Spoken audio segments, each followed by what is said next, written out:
오늘 봉독해 주신 시편 1편의 말씀으로 그가 알아주시니 라는 제목으로 함께 은혜를 나누기 원합니다.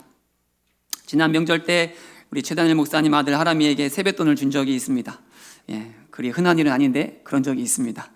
그런데 그냥 준 것이 아니라 5만 원짜리와 만 원짜리를 딱 보여주고 둘 중에 하나만 가져갈 수 있다고 말했습니다. 하람이가 이제 4살인데 과연 어떤 것을 택했을까요? 우리 똘똘한 하람이는 당연하다는 듯이 5만 원짜리를 가져갔습니다. 그리고 하람이가 말은 안 했지만 5만 원짜리를 가져가면서 마치 제게 눈빛으로 이렇게 말하는 것처럼 보였습니다. 누굴 바보로 하나. 눈빛이. 그런데 어떻습니까? 우리가 살면서 너무나도 당연하고 뻔한 선택지 앞에서 어이없는 결정을 하는 경우가 많지 않습니까? 그렇게 5만 원짜리가 아니라 만 원짜리를 택해놓고서는 평생을 후회하는 사람이 주위에 얼마나 많이 있습니까?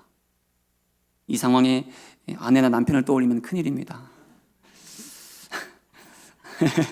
권사님 가장 크게 웃으시는데 오늘 본문인 시편 1편에서 시인은 우리 인생의 두 가지 길을 보여주고 있습니다. 그리고 그 두 갈래 길을 우리가 알아듣기 쉽도록 비유로 설명하고 있는데, 한 가지는 시냇가에 심긴 나무와 같은 길이고 또 다른 길은 바람에 나는 겨와 같은 길이다 라고 말씀을 전합니다. 우선 본문 3절 말씀을 다시 한번 다 함께 봉독하시죠. 3절 시작.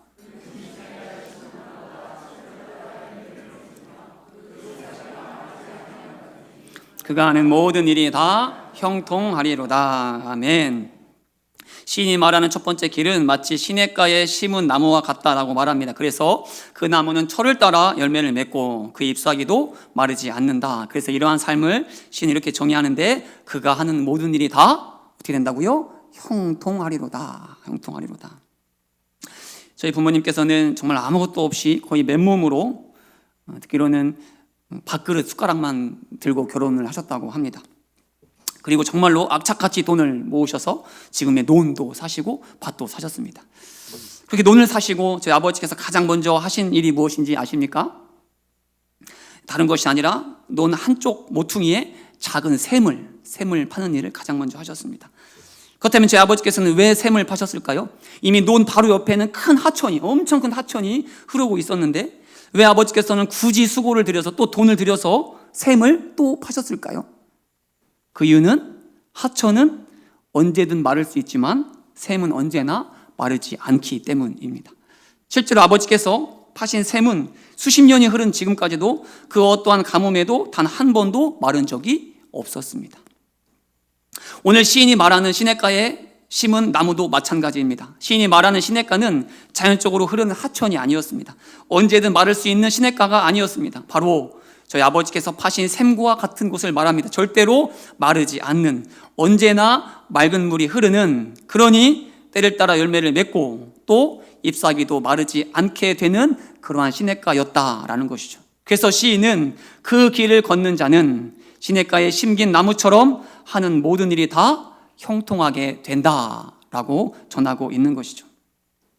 그렇습니다. 시인이 말하는 우리 인생의 첫 번째 길은 마치 시냇가에, 마치 샘 곁에 심긴 나무와 같은 삶입니다. 그래서 그가 하는 모든 일이 다 형통하게 되는 삶을 말하는 것이죠. 바로 우리 모두가 기대하고 꿈꾸는 그러한 삶을 말하고 있는 것입니다.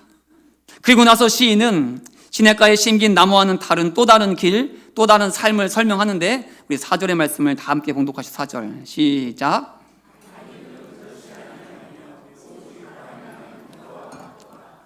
본문에서 시인은 마치 바람에 나는 겨와 같은 삶이 우리 인생의 두 번째 길이다라고 또 말해주고 있습니다. 저는 어릴 적부터 부모님을 따라서 농사일을 아주 많이 도와드렸습니다. 이 말은 저는 어릴 적부터 효자였다라는 뜻이 되는 거죠. 특히 방과 후에 엄마를 따라서 밭일을 아주 많이 했는데, 그 중에서도 이맘때쯤이면 꼭 하는 것이 있으면 뭐냐면 밭에 들깨 모종을 심는 겁니다. 꽤 많이 심었습니다. 심을 때는 겨우 손바닥 길이만 했던 이 들깨 모종은 가을이 되면 제 가슴팍까지 자라게 되는데, 그러면 낫으로 들깨를 다 베서 모아서 집 앞마당에 다시 말립니다. 그렇게 어느 정도 마르게 되면, 사진 띄워주시죠. 지금 뭐죠? 혹시 아십니까? 저게 돌깨질 해보셨습니까? 저는 많이 해봤습니다. 돌깨질해서 딱 치면은 들깨가 떨어져 나옵니다. 팍 떨어져 나옵니다. 그러면 제 어머니께서는 그것들을 잘 모아서 바로 방앗간에 가져가서 들기름을 바로 짜겠죠? 그렇죠. 끄덕이시면은 농사를 안 져보신 분, 아니면은 농사를 져보신 분. 아닙니다. 바로 가져가면 안 됩니다. 저희 어머니께서는 다시 그 모은 그 깨를 마당 한켠으로 가셔서 또 하는 게 있습니다. 사진 띄워주시죠. 키질. 제 어머니는 아니십니다. 그냥 키질을 또 하게 됩니다. 그럼 어떻게 됩니까? 키질을 하면 겉으로 보면 모두 알이 꽉 찬 알곡처럼 보였던 들깨가 키질을 할 때마다 속이 빈 쭉정이와 겨는 바람에 날려가게 되고 그 자리에는 알곡만 남게 되는 겁니다. 그렇게 어머니께서는 모든 겨가 쭉정이가 바람에 날아갈 때까지 계속 키질을 하시다가 드디어 알곡만 남게 되면 그때 그 모아진 알곡을 방앗간에 가져가서 그때 들기름을 짜게 되는 거죠. 아시겠습니까? 이게 중요한 게 아니라 지금부터 중요합니다. 그렇다면 바람에 날아간 쭉정이는, 바람에 날아간 겨는 어떻게 될까요? 잘 모아서 국을 끓여 먹어야 되죠. 저희 어머니는 가차없이 아궁이 속으로 던져 버렸습니다. 불구덩이 속으로 겨를 던져 버렸습니다. 그렇게 순식간에 불에 타 사라져 버리게 되는 거죠. 그렇습니다. 오늘 시인이 말하는 바람에 나는 겨와 같은 인생은 지금은 알곡처럼 또 알맹이처럼 보일지라도 결국은 그 끝은 아궁이 속으로, 불구덩이 속으로 던져지는 인생이다라고 말하고 있는 겁니다. 그리고 그것이 바로 우리 인생의 두 번째 길이 된다라는 것이죠. 이렇듯 오늘 시인은 우리의 삶이, 모든 세상 사람들의 삶이 이처럼 두 갈래의 길을 걷게 될 것이다 말합니다. 하나는 시냇가에 심긴 나무와 같은 길이고 다른 하나는 바람에 나는 겨와 같은 길을 걷게 될 것이다 라는 것이죠. 그리고 시인은 사람들에게 이 두 갈래의 길 중에서 어디로 갈 것인지, 어떠한 삶을 살 것인지를 선택하라고 지금 물어보고 있는 겁니다. 자, 그렇다면 여러분들은 어떠한 길을 선택하시겠습니까? 아니, 지금 여러분들은 어떠한 길을 걷고 계십니까? 질문입니다. 그런데 어떻습니까? 오늘 시인의 이 질문이 마치 서두에 제가 하람이한테 5만 원짜리와 만 원짜리를 보여주면서 어떤 것을 가져갈지 정하라고 물어보는 것과 별반 다르지 않게 들리진 않으셨습니까? 여러분도 이 시인의 질문 앞에서 하람이처럼 지금 누굴 바보로 하나 라는 생각이 들진 않으셨습니까? 왜 그렇습니까? 우리 앞에 놓인 이 두 갈래 길은 너무나도 쉽고 너무나도 뻔한 길 아닙니까? 고민하면 안 되는 길 아닙니까? 그러니 당연히 시냇가에 심긴 나무와 같은 삶, 당연히 철을 따라 열매를 맺는 길을 택해야 하지 않겠습니까? 그렇게 모든 길이 다 형통하는 그 길, 그 열매 맺는 그 길을 선택하고 그 길을 걸어가야 하지 않겠습니까? 그렇죠? 그런데 당시의 사람들은 어땠을까요? 오늘 본문이 쓰일 당시 사람들은 어떠한 길을 선택했을까요? 그리고 오늘 본문의 시인도 왜 이렇게 뻔하고 당연한 길을 최선을 다해 설명하고 있고 또 이 둘 중에 어떠한 길을 갈 것인지를 정하라고, 선택하라고 말한 이유가 무엇이겠습니까? 당시에 아주 많은 사람들이 정말 어이없는 선택을 하는 자들이 많았기 때문 아니겠습니까? 5만 원짜리를 선택하는 것이 아니라 정말 미련하게도 만 원짜리를 택하는 자들이 너무나도 많았기 때문 아니겠습니까? 그렇다면 왜 당시에 많은 사람들이 그런 선택을 했을까요? 왜 말도 안 되는 길을, 정말 미련해 보이는 선택을 아무렇지도 않게 했을까요? 4살짜리 하람이도 하지 않는 짓을 왜 이들은 당연히 했을까요? 왜 그랬을까요? 잘 듣고 계시죠? 딴 데 계시지 않는 거죠? 왠지 그런 것 같아가지고. 구약에서 가장 악명 높은 왕을 한 명 뽑으라면 혹시 누굴 꼽을 수 있을까요? 가장 악명 높은 왕. 예, 맞습니다. 가장 악명 높은 왕도 떠오르지만 그 왕 못지않게 악랄한 왕비도 떠오르죠? 아합과 이세벨. 맞습니다. 이들은 대놓고 이방신을 바알과 아세라를 섬겼습니다.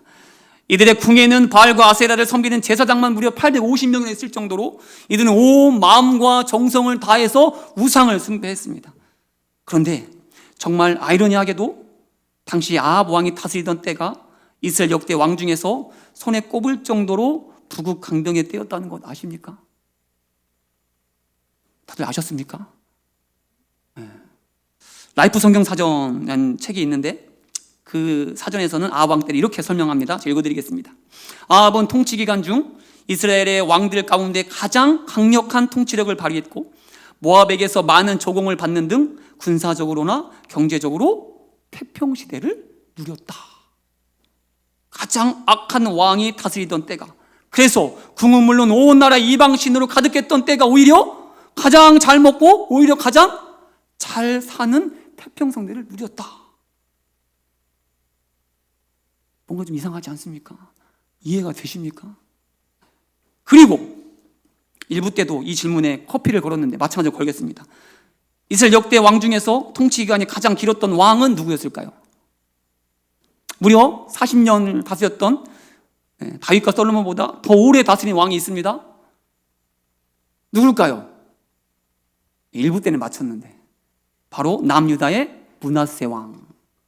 무려 55년을 통치했습니다. 55년. 그런데 마찬가지로 그런 므낫세 왕을 성경이 뭐라고 평가하는지 아십니까? 열왕기하 21장 2절 3절 우리 다 함께 봉독합니다. 시작.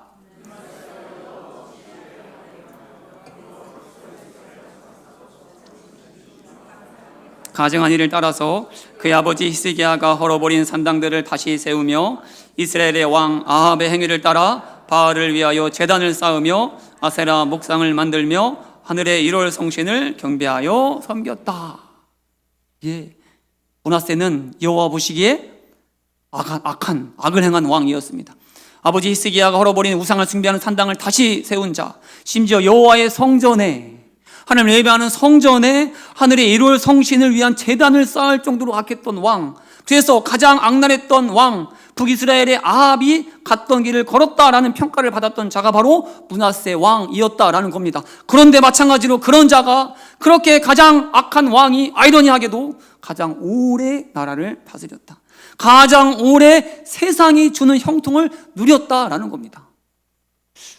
마찬가지로 이상하지 않습니까?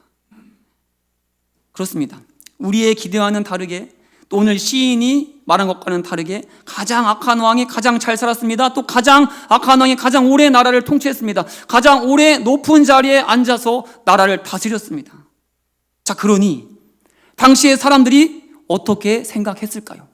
이 모습을 본 당시의 백성들이 어떠한 생각을 했을까요?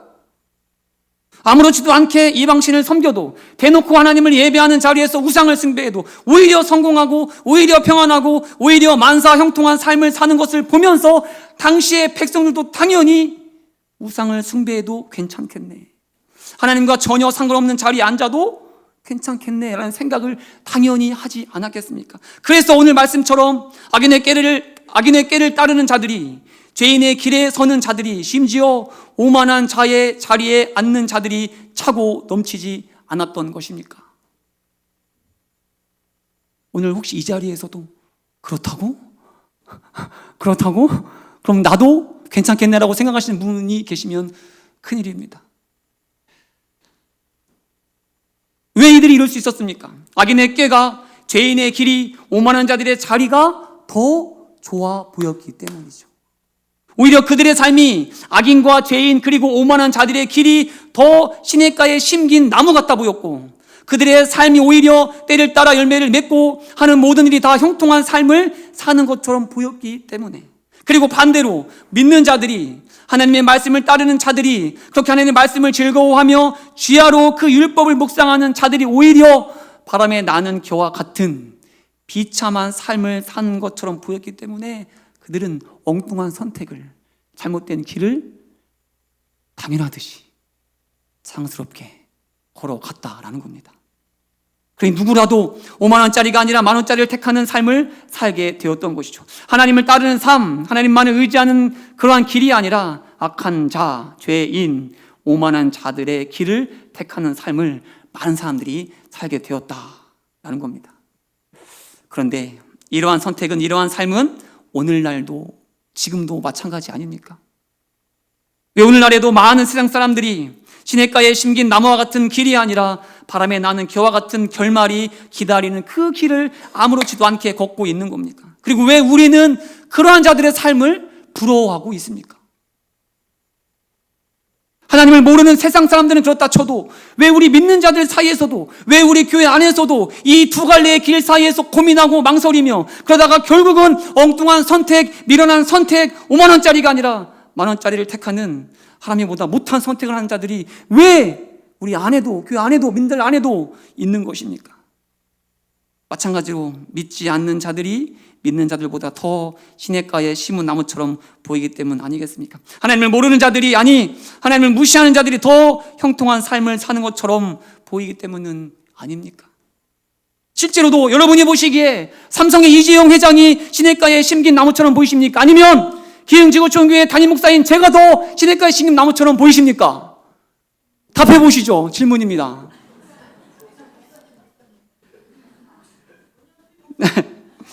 예, 제가 두 가지 여기다가 설교문에 두 가지를 써놨습니다. 첫 번째는 저라고 답하지 않으면 저라고 답하지 않으면 제가 섭섭할 뻔했는데 감사합니다라는 거 한 가지랑, 그래도 저라고 답해 줄 줄 알았는데 섭섭합니다라는 두 가지 이렇게 나눴는데, 예, 답해 주셔서 감사합니다. 그렇다면 다른 교회 사람들이 보기에는, 아니 세상의 기준으로 보기에는, 객관적인 조건을 따지면 하나님과 전혀 상관없는 재벌들이, 부자들이 더 시냇가에 심긴 나무처럼 보이지 않습니까? 그렇게 당장 사람의 눈에 보이기에는 하나님을 알지 못하는 자들이, 하나님과 전혀 상관없는 삶을 사는 자들이 오히려 더 형통해 보이는 삶을 살고 있기 때문에, 더 잘 살고 더 잘 먹고 있기 때문에 우리가 두 갈래길 앞에서 망설이고 고민하는 것 아닙니까? 그러다 결국에는 하나님과 전혀 상관없는 길을 선택하는 게 우리의 연약한 모습, 많은 믿는 자들의 모습은 아닙니까? 하지만 그럼에도 저는 오늘 시편 1편의 시인의 말씀을 전적으로 굳게 믿습니다. 의인의 길은, 믿음의 길은 반드시 시냇가에 심긴 나무처럼 때를 따라 열매를 맺고, 그래서 하는 모든 일이 다 형통하게 될 줄 믿습니다. 온전히 믿습니다. 100% 신뢰합니다. 저만 믿습니까? 당장은 지금은 그렇지 않아 보일지라도 하나님의 때에 반드시 열매를 맺게 하심으로 온 세상을 향해 나는 행복자라고, 나는 하나님을 믿음으로 형통을 누리는 자라고 담대히 세상을 향해 고백하게 될 줄 믿습니다. 그 하나님의 일하심을 저는 굳게 믿습니다.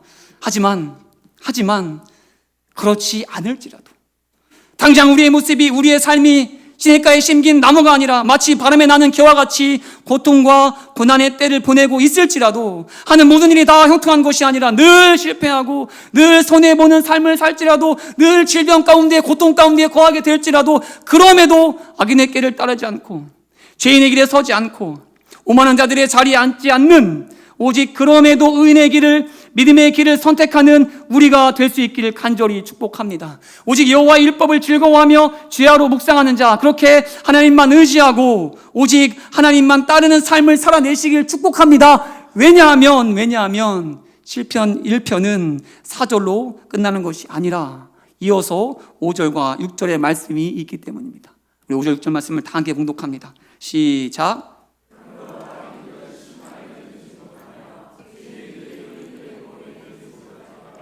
무릇 의인들의 길은 여호와께서 인정하시나 악인들의 길은 망하리로다. 아멘. 그렇습니다. 우리는 그럼에도 의인의 길을 걸어가야 합니다. 그럼에도 하나님의 뜻을 구하고, 그럼에도 하나님의 뜻대로 사는 삶을 살아내야 합니다. 때로 미련해 보이고 또 험해 보이는 길을 그럼에도 걸어가야 합니다. 왜냐하면 그 이유는 지난주에 살펴보았던 사도 바울의 삶을 통해 살펴보았던 것처럼 이 땅에서의 삶이 전부가 아니기 때문이죠. 죽음이 끝이 아니기 때문입니다. 바로 심판의 때가 반드시 있기 때문입니다.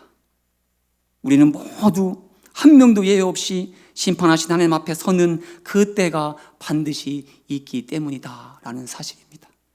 그리고 그때 악인은, 하나님을 모른다고 외면했던 죄인은, 하나님이 어디 있냐고 조롱했던 오만한 자들은, 그래서 자기 마음대로 자기 욕심대로 살았던 자들은 모두 하나님의 심판 앞에서 망하겠지만, 모두 바람에 나는 겨처럼 영원히 꺼지지 않는 불구덩이에 던져지겠지만, 끝까지 하나님을 의지했던 자들은, 끝까지 믿음의 길을 걸었던 자들은, 그럼에도 끝까지 하나님만 바라보았던 자들은 하나님께서 그의 수고를, 그의 헌신을, 그의 믿음을 인정해 주시는 때가, 칭찬해 주시는 때가 반드시 있기 때문이라는 사실입니다.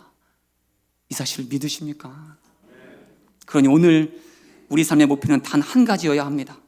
바로 그가 인정하시는 삶, 바로 우리 하나님이 알아주시는 삶이 이 땅에서 우리가 붙잡아야 될 유일한 목적이 되어야 한다라는 사실입니다. 사람들이 다 인정하고 사람들이 다 칭찬해도 하나님이 모른다고 하시면, 하나님이 알아주지 않으시면, 하나님이 인정해주지 않으시면 그것들이 다 무슨 소용이 있겠습니까? 나중에 하나님 앞에 섰을 때 하나님께서 나에게 이렇게 말씀하신다면 얼마나 억울하겠습니까? 마태복음 7장 23절 다 함께 봉독합니다. 시작.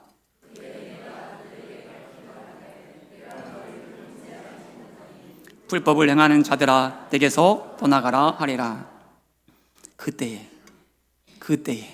심판의 때에 내가 너를 도무지 알지 못한다. 생각만 해도 두렵지 않습니까? 저를 향해 난 네가 누군지 모른다 말씀하시면 어떻게 합니까?